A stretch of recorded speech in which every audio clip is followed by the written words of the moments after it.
gone. He saw the man in black look to the right. He dived to the open door on the left, and he's got the gap at 2 kilometres to go. Now, can he claw this one back? As soon as Housen had the benefit of the element of surprise, he seized the moment. The gap has opened up once again. Meters out. Every second counts. There's no bonuses at the finish. This is real time, and a yellow jersey awaits him. For Housen, normally at the service of Chavez, but today is his day to be number one. All the way through the line, maximum time gain. Advantage over the Sunweb-led peloton. We did lose live pictures for a while, but once we returned, we saw fresh attacks from the bunch in the form of Salvador Guardiola of Kinnan. The peloton now much reduced, with nearly half the climb in the legs.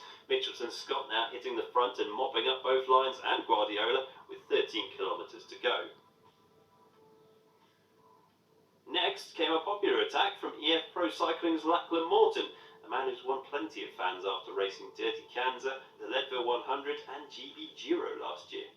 It seemed to be doing no harm to his fitness. He was crushing a big gear up these slopes, but it wouldn't be long before he had company. Jay Vine of Nero Continental and the bunch not far down the hill, and surprisingly, this was the point where we saw Simon Yates shelled out the back.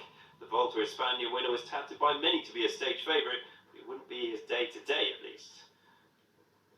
Vine and Morton were both reeled in by the group of favourites, controlled by Sunweb's Michael Storer, as more and more riders started to lose ground. Number 17 here is Jimmy Whelan of EF Pro Cycling.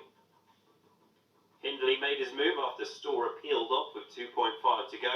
Only a handful of riders left at this point, including Nilsson Paulus, Damien Housen and Rob Power.